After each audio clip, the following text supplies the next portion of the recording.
Okay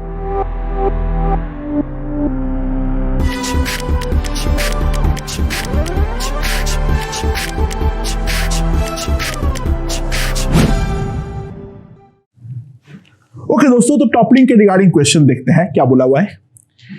ये बोला हुआ है जो मेरे पास एक इनहोमोजेनियस स्फीयर है, मेरे पास एक इनहोमोजेनियस स्फीयर है, ठीक है। कैसा है? इसके अंदर एक क्या हेवियर पार्ट है और एक लाइटर पार्ट है। ये दो इक्वल पार्ट में डिवाइडेड है, ठीक है। ये वाला साइड जो है वो मेरा हेवियर है, ठीक है, और ये वाला साइड जो है वो मेरा लाइटर है। ओके, तो सेंटर ऑफ मास जो है, सेंटर ऑफ मास जो है वो डेफिनेटली हमारा सेंटर यहां पे मिड जगह पे लाई नहीं करेगा, ये हमारा हेवियर वाले साइड पे लाई करेगा। तो सेंटर ऑफ मास जो है वो कुछ इस प्रकार पे है। अगर इसका रेडियस है r, तो ये डिस्टेंस जो है दैट इज 0.3 r। ये जो डिस्टेंस है that is 0.3 r। Now it is kept on an incline. Now it is kept on an incline of inclination theta. जो हमारा inclination है that is equals to theta. Okay. Find theta max of equilibrium. Find theta max of equilibrium. ठीक है। अच्छा, यहां पर एक बात हम ध्यान दें, इसमें जो हमारा पोजीशनिंग होगा, अब पहले एक बार होमोजेनियस स्फीयर के बारे में सोचो। I will start with the homogeneous sphere. कोई भी इंक्लाइन प्लेन पे मैं चला दूं इसे, by the way friction sufficient है जो कि स्लिपिंग नहीं होगी। अगर मेरे पास होमोजेनियस स्फीयर है तो the scenario will be something like this. ये हमारा दोनों पार्ट अभी इक्वल है, तो सेंटर ऑफ मास जो है वो हमारा यहां पे लाई करता है। जो हर हाल पे जो हमारा पॉइंट ऑफ कांटेक्ट है वो पॉइंट ऑफ कांटेक्ट के तो डेफिनेटली राइट पे ही लाई करेगा, यानी mg यहीं से लगाएगा, तो टॉपल तो होगा ही होगा। यानी homogeneous sphere can never be in equilibrium. चाहे कुछ भी हो जाए, ये हमारा इक्विलिब्रियम किसी भी हालत पर सेट कर ही नहीं सकता है, राइट। अच्छा, तो हमें क्या करना पड़ेगा? हमें डेफिनेटली ये वाला पॉइंट जहां पे mg लग रहा है जिस पॉइंट के थ्रू, उसे हमें लेफ्ट पे लाना पड़ेगा, तभी जाके संभावना क्रिएट होती है जो हमारा ये इक्विलिब्रियम बन पाए। यानी लिमिटिंग कंडीशन पे अगर मैं सोचूं, हमारा mg just point of contact से पास करना चाहिए, राइट। यानी the figure will be something like this. ये हमारा इंक्लाइंड प्लेन है, ये एंगल ऑफ इंक्लिनेशन है थीटा। नाउ ये जो मेरा स्फीयर है, ये स्फीयर मेरा इक्वल दो पार्ट में डिवाइड होगा। लेफ्ट वाला पार्ट को हेवी होना ही पड़ेगा, राइट वाले पार्ट को हमारा लाइट होना ही पड़ेगा। ये डिस्टेंस हम जानते हैं 0.3r, और ये जो है ये पॉइंट ऑफ कांटेक्ट के जस्ट वर्टिकली ऊपर डेफिनेटली होना चाहिए। This is the situation. ये लेंथ डिस्टेंस जो है दैट इज 0.3r। अब एंगल देख लेते हैं जल्दी से। अच्छा, ये वाला जो एंगल है वो है थीटा, ये 90 माइनस थीटा, तो ये वाला एंगल जो है वो है theta. Now this distance is definitely r, ये है 0.3r, तो मैं साइन थीटा लिख सकता हूं 0.3r divided by r, that is 0.3, यानी theta equals to sine inverse of 0.3। So this is the limiting condition जहां पर हमारा टॉपलिंग होने से ये बच जाए। थीटा और थोड़ा सा भी बढ़ाओगे ये डेफिनेटली हमारा टॉपल कर जाए। इसके कम वाले केस पे ये आराम से बैठा रहेगा, डेफिनेटली ये टॉपल नहीं करेगा। तो इन होमोजेनियस स्फीयर में इक्विलिब्रियम पॉसिबल है, बट विद द कंडीशन जो हमारा हेवियर साइड है वो डेफिनेटली हमारा लेफ्ट की तरफ ही होना पड़ेगा। लाइटर साइड जो है वो हमें नीचे की तरफ रखनी पड़ेगी प्लेन पे। उल्टा करोगे फिर तो और जबरदस्त तरीके से वो टॉपल करेगा, ठीक है। होमोजेनियस स्फीयर से भी जबरदस्त तरीके से टॉपल करेगा, वहां पे तो इक्विलिब्रियम का कोई सवाल ही नहीं पैदा होता है। ओके ओके, तो अगले क्वेश्चन की ओर बढ़ते हैं। ध्यान दो क्या बोला हुआ है। हमारा ग्राउंड जो है वो स्मूथ है। अब यहां पर एक ब्लॉक है ऑफ मास स्मॉल m, और यहां पर इसके ऊपर एक क्यूब रखा हुआ है। It's a cube. क्यूब नहीं, चलो क्यूबॉइड ले लो, क्यूबॉइड ले लो। ये वाला हाइट जो है वो h है, ये वाला लेंथ जो है वो l है, ये वाला लेंथ जो है वो l है। अच्छा, इन दोनों के बीच में सफिशिएंट फ्रिक्शन है, जो स्लिपिंग होने का कोई चांस नहीं है। ये वाले का जो मास है वो भी है m। अब मैंने नीचे पे एक फोर्स अप्लाई किया F, that is equals to KT, ठीक है। तो फाइंड द टाइम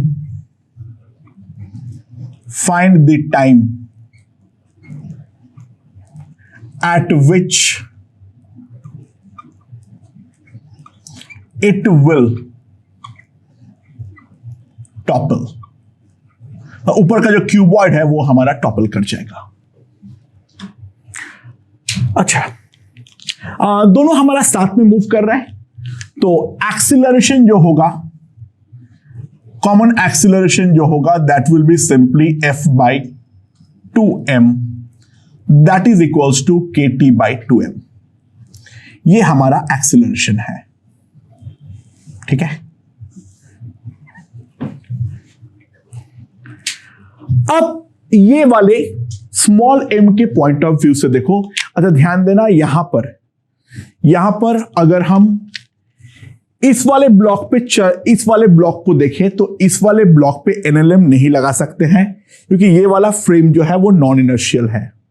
तो NLM अप्लाई करने के लिए डेफिनेटली इस पर हमें एक स्यूडो फोर्स अप्लाई करना पड़ेगा, और स्यूडो फोर्स अप्लाई करते हुए ऑब्वियसली स्यूडो फोर्स जो है वो हम सेंटर ऑफ मास से अप्लाई करेंगे। तो यहां पर इस डायरेक्शन पे एक स्यूडो फोर्स लगाएंगे। ये वाला एक्सीलरेशन को अगर मैं A बोलता हूं तो इस पे मैंने ब्लॉक के ऊपर जाके चढ़ के बैठ गया, ये है मेरा MA। और इसके अलावा यहां पर लग रहा है mg। यहां पर सफिशिएंट फ्रिक्शन है, कैसा भी है, ठीक है। ऑब्वियसली फ्रिक्शन उल्टा लगेगा, हाँ सॉरी, फ्रिक्शन हमारा उल्टा लगेगा इस तरफ F। लिमिटिंग केस के लिए जो हमारा नॉर्मल है वो डेफिनेटली एक्सट्रीम राइट से पास करेगा. It will be like this. तो अगर मैं एनालाइज करूं इस वाले पॉइंट के अबाउट, अगर मैं एनालाइज करूं ये वाला पॉइंट के about, so in that case अगर हम ध्यान दें, क्या लिख सकता हूं मैं? जो हमारा mg का रेस्टोरिंग टॉर्क है, जो हमारा mg का रेस्टोरिंग टॉर्क है, वो हमारा ma के टॉर्क से डेफिनेटली नलिफाई होना चाहिए. वो हमारा डेफिनेटली ma के टॉर्क से नलिफाई होना चाहिए. तो what I can write is ma into h by 2 that must be equals to mg into l. मैंने एग्जैक्टली उल्टा ड्रॉ कर दिया, सॉरी. टॉपलिंग टेंडेंसी लेफ्ट वाले पॉइंट के अबाउट होगा, सॉरी. टॉपलिंग टेंडेंसी यहां पे डेफिनेटली लेफ्ट मोस्ट पॉइंट के अबाउट होगा. तो नॉर्मल ऐसे है. mg का जो भी हमारा क्लॉकवाइज टॉर्क है वो ma का एंटी क्लॉकवाइज टॉर्क के साथ इक्वेट होना चाहिए, यानी ma into h by 2 that must be equals to mg into l by 2. तो जो हमारा लिमिटिंग वैल्यू होगा that will be equals to g into l by h. इतना एक्सीलरेशन जब हमारा होगा तो उसके बाद हमारा सिस्टम जो है वो डेफिनेटली टॉपल करेगा.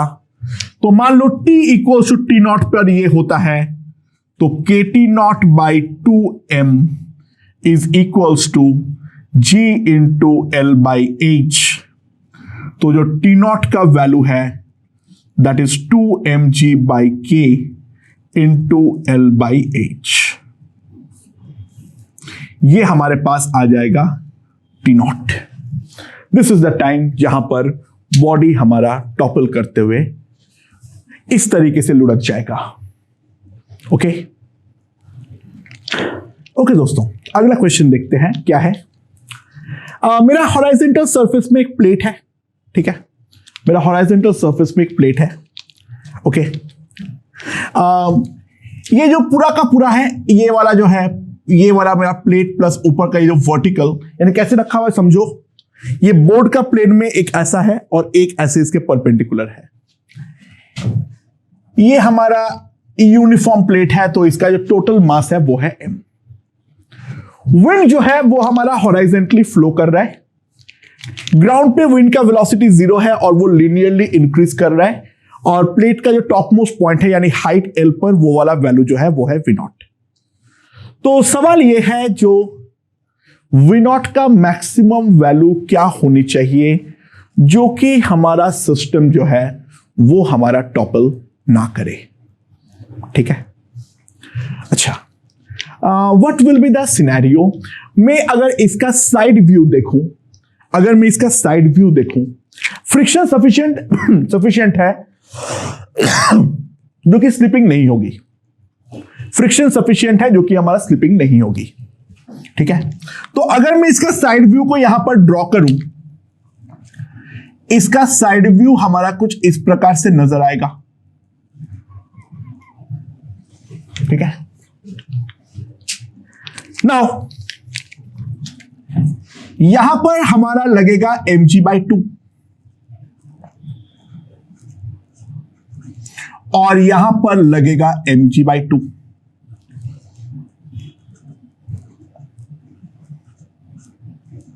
राइट. अब मैं क्या कर रहा हूं, at a distance of x एक पतला सा स्ट्रिप काट ले रहा हूं like this of thickness dx. अच्छा, at a distance x, at distance equals to x, velocity of wind कितनी आएगी? वेलोसिटी ऑफ विंड वो मान लो है v, क्योंकि लीनियरली इंक्रीज कर रहा है फ्रॉम 0 टू v नॉट. तो मैं v का वैल्यू जो लिख सकता हूं that is equals to v naught into x by L. ये मेरा v का वैल्यू आएगा।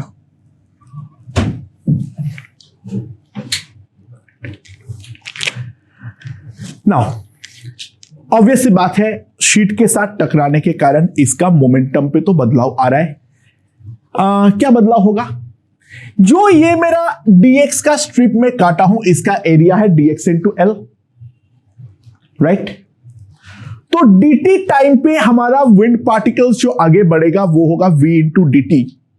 तो मैं एक क्यूबॉइड सोच रहा हूं एयर का, तो उसमें क्या है मेरे पास, ये वाला जो लेंथ है दैट इज l, ये जो है वो मेरा dx है, और ये जो है वो है मेरा vdt। तो मेरा जो वॉल्यूम ऑफ एयर है वो dv, वो मैं लिख सकता हूं क्या, L into dx into L into dx into v dt। ठीक है, तो मेरा जो मोमेंटम मास होगा इसके corresponding dm, that will be equals to rho lv dx into dt। तो इतना एयर का जो पार्टिकल्स है उसका इनिशियल मोमेंटम जो था dp, that is equals to dm into v, that is rho lv square।